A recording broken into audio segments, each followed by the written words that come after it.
श्रीगणपतिस्तोत्रम् श्रीगणेशाय नमः। ॐ नमो विघ्नराजाय सर्वसौख्यप्रदायिने दुष्टारिष्टविनाशाय पराय परमात्मने लम्बोदरं महावीर्यं नागयज्ञोपशोभितम् अर्धचन्द्रधरं देवं विघ्नव्यूहविनाशनम्।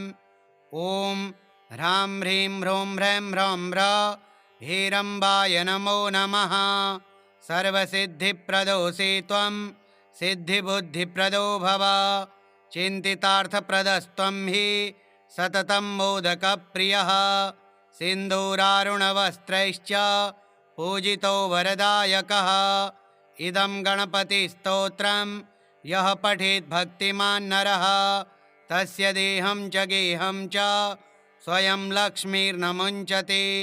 ॐ नमो विघ्नराजाय सर्वसौख्यप्रदायिने दुष्टारिष्टविनाशाय पराय परमात्मने लम्बोदरं महावीर्यं नागयज्ञोपशोभितम् अर्धचन्द्रधरं देवं विघ्नव्यूहविनाशनम्। ॐ ह्रां ह्रीं ह्रूं ह्रैं ह्रौं ह्र हीरम्बाय नमो नमः। सर्वसिद्धिप्रदोऽसि त्वं सिद्धिबुद्धिप्रदो भव। चिन्तितार्थप्रदस्त्वं हि सततं मोदकप्रियः। सिन्दूरारुणवस्त्रैश्च पूजितो वरदायकः। इदं गणपतिस्तोत्रं यः पठेत् भक्तिमान् नरः तस्य देहं च गेहं च स्वयं लक्ष्मीर्न मुञ्चति। ॐ नमो विघ्नराजाय सर्वसौख्यप्रदायिने दुष्टारिष्टविनाशाय पराय परमात्मने लम्बोदरं महावीर्यं नागयज्ञोपशोभितम् अर्धचन्द्रधरं देवं विघ्नव्यूहविनाशनम्। ॐ ह्रां ह्रीं ह्रूं ह्रैं ह्रौं ह्र हीरम्बाय नमो नमः। सर्वसिद्धिप्रदोऽसि त्वं सिद्धिबुद्धिप्रदो भव। चिन्तितार्थप्रदस्त्वं हि सततं मोदकप्रियः। सिन्दूरारुणवस्त्रैश्च पूजितो वरदायकः। इदं गणपतिस्तोत्रं यः पठेत् भक्तिमान् नरः तस्य देहं च गेहं च स्वयं लक्ष्मीर्न मुञ्चति। ॐ नमो विघ्नराजाय सर्वसौख्यप्रदायिने दुष्टारिष्टविनाशाय पराय परमात्मने लम्बोदरं महावीर्यं नागयज्ञोपशोभितम् अर्धचन्द्रधरं देवं विघ्नव्यूहविनाशनम्। ॐ ह्रां ह्रीं ह्रूं ह्रैं ह्रौं ह्र हीरम्बाय नमो नमः। सर्वसिद्धिप्रदोऽसि त्वं सिद्धिबुद्धिप्रदो भव। चिन्तितार्थप्रदस्त्वं हि सततं मोदकप्रियः। सिन्दूरारुणवस्त्रैश्च पूजितो वरदायकः। इदं गणपतिस्तोत्रं यः पठेत् भक्तिमान् नरः तस्य देहं च गेहं च स्वयं लक्ष्मीर्न मुञ्चति।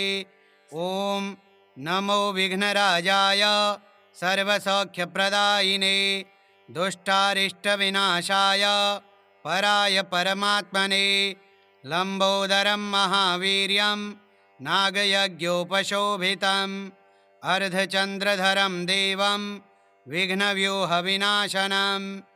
ॐ ह्रां ह्रीं ह्रूं ह्रैं ह्रौं ह्र हीरम्बाय नमो नमः।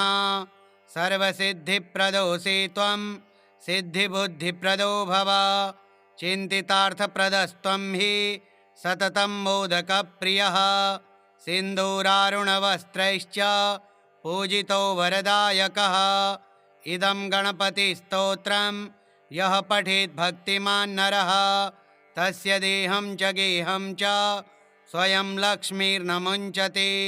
ॐ नमो विघ्नराजाय सर्वसौख्यप्रदायिने दुष्टारिष्टविनाशाय पराय परमात्मने लम्बोदरं महावीर्यं नागयज्ञोपशोभितम् अर्धचन्द्रधरं देवं विघ्नव्यूहविनाशनम्। ॐ ह्रां ह्रीं ह्रूं ह्रैं ह्रौं ह्र हेरम्बाय नमो नमः। सर्वसिद्धिप्रदोऽसि त्वं सिद्धिबुद्धिप्रदो भव। चिन्तितार्थप्रदस्त्वं हि सततं मोदकप्रियः। सिन्दूरारुणवस्त्रैश्च पूजितो वरदायकः।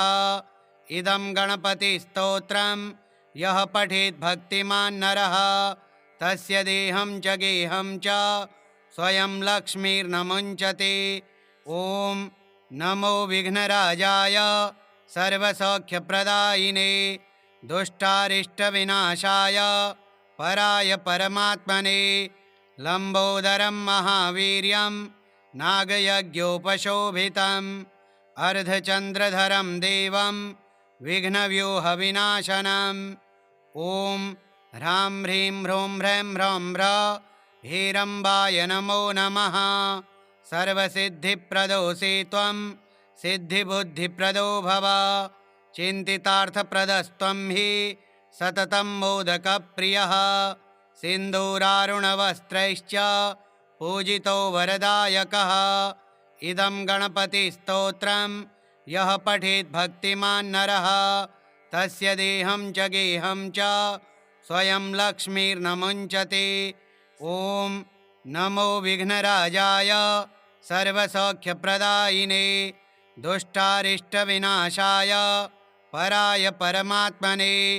लम्बोदरं महावीर्यं नागयज्ञोपशोभितम् अर्धचन्द्रधरं देवं विघ्नव्यूहविनाशनम्।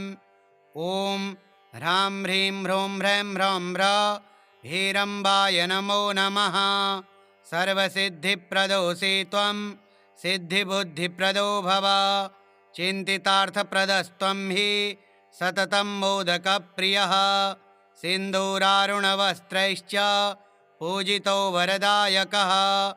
इदं गणपतिस्तोत्रं यः पठेत् भक्तिमान् नरः तस्य देहं च गेहं च स्वयं लक्ष्मीर्न मुञ्चति। ॐ नमो विघ्नराजाय सर्वसौख्यप्रदायिने दुष्टारिष्टविनाशाय पराय परमात्मने। लम्बोदरं महावीर्यं नागयज्ञोपशोभितम् अर्धचन्द्रधरं देवं विघ्नव्यूहविनाशनम्। ॐ ह्रां ह्रीं ह्रूं ह्रैं ह्रौं ह्र हेरम्बाय नमो नमः। सर्वसिद्धिप्रदोऽसि त्वं सिद्धिबुद्धिप्रदो भव। चिन्तितार्थप्रदस्त्वं हि सततं मोदकप्रियः। सिन्दूरारुणवस्त्रैश्च पूजितो वरदायकः। इदं गणपतिस्तोत्रं यः पठेत् भक्तिमान् नरः तस्य देहं च गेहं च स्वयं लक्ष्मीर्न मुञ्चति। ॐ नमो विघ्नराजाय सर्वसौख्यप्रदायिने दुष्टारिष्टविनाशाय पराय परमात्मने। लम्बोदरं महावीर्यं नागयज्ञोपशोभितम् अर्धचन्द्रधरं देवं विघ्नव्यूहविनाशनम्। ॐ ह्रां ह्रीं ह्रूं ह्रैं ह्रौं ह्र हेरम्बाय नमो नमः। सर्वसिद्धिप्रदोऽसि त्वं सिद्धिबुद्धिप्रदो भव। चिन्तितार्थप्रदस्त्वं हि सततं मोदकप्रियः। सिन्दूरारुणवस्त्रैश्च पूजितो वरदायकः।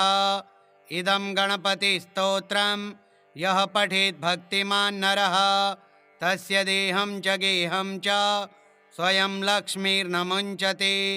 ॐ नमो विघ्नराजाय सर्वसौख्यप्रदायिने दुष्टारिष्टविनाशाय पराय परमात्मने।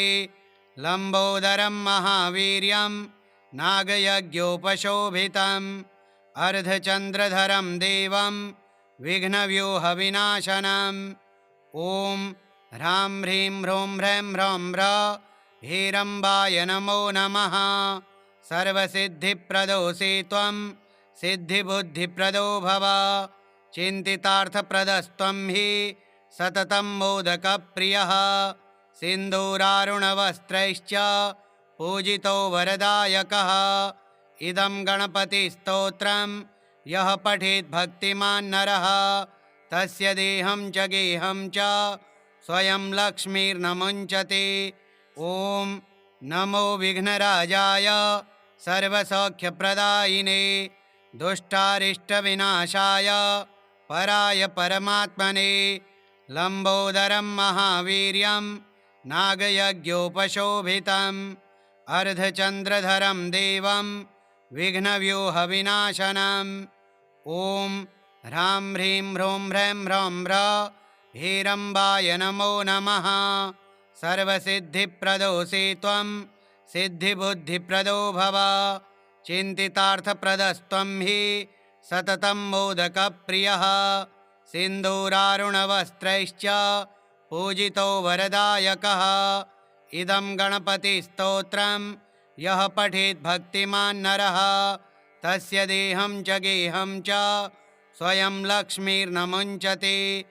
ॐ नमो विघ्नराजाय सर्वसौख्यप्रदायिने दुष्टारिष्टविनाशाय पराय परमात्मने लम्बोदरं महावीर्यं नागयज्ञोपशोभितम् अर्धचन्द्रधरं देवं विघ्नव्यूहविनाशनम्। ॐ ह्रां ह्रीं ह्रूं ह्रैं ह्रौं ह्र हीरम्बाय नमो नमः। सर्वसिद्धिप्रदोऽसि त्वं सिद्धिबुद्धिप्रदो भव चिन्तितार्थप्रदस्त्वं हि सततं मोदकप्रियः सिन्दूरारुणवस्त्रैश्च पूजितो वरदायकः इदं गणपतिस्तोत्रं यः पठेत् भक्तिमान् नरः तस्य देहं च गेहं च स्वयं लक्ष्मीर्न मुञ्चति। ॐ नमो विघ्नराजाय सर्वसौख्यप्रदायिने दुष्टारिष्टविनाशाय पराय परमात्मने लम्बोदरं महावीर्यं नागयज्ञोपशोभितम् अर्धचन्द्रधरं देवं विघ्नव्यूहविनाशनम्। ॐ ह्रां ह्रीं ह्रूं ह्रैं ह्रौं ह्र हीरम्बाय नमो नमः। सर्वसिद्धिप्रदोऽसि त्वं सिद्धिबुद्धिप्रदो भव चिन्तितार्थप्रदस्त्वं हि सततं मोदकप्रियः सिन्दूरारुणवस्त्रैश्च पूजितो वरदायकः इदं गणपतिस्तोत्रं यः पठेत् भक्तिमान् नरः तस्य देहं च गेहं च स्वयं लक्ष्मीर्न मुञ्चति। ॐ नमो विघ्नराजाय सर्वसौख्यप्रदायिने दुष्टारिष्टविनाशाय पराय परमात्मने लम्बोदरं महावीर्यं नागयज्ञोपशोभितम् अर्धचन्द्रधरं देवं विघ्नव्यूहविनाशनम्।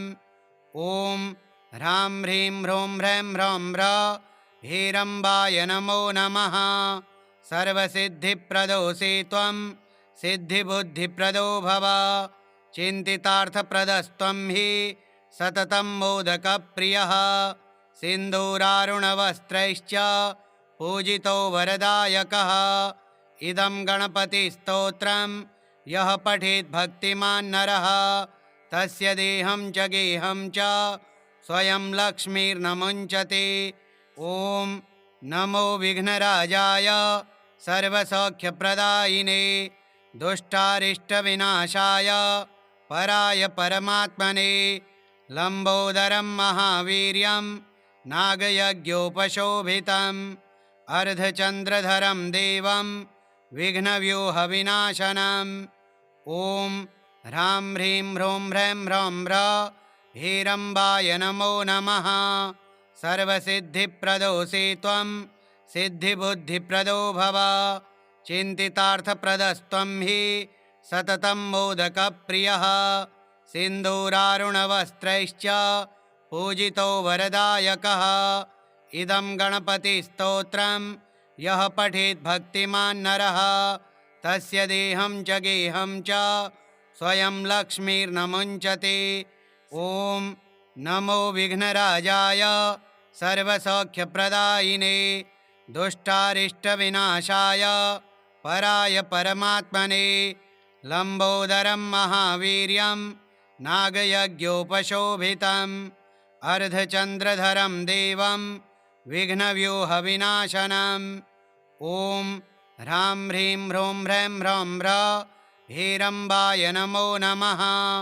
सर्वसिद्धिप्रदोऽसि त्वं सिद्धिबुद्धिप्रदो भव चिन्तितार्थप्रदस्त्वं हि सततं मोदकप्रियः सिन्दूरारुणवस्त्रैश्च पूजितो वरदायकः इदं गणपतिस्तोत्रं यः पठेत् भक्तिमान् नरः तस्य देहं च गेहं च स्वयं लक्ष्मीर्न मुञ्चति।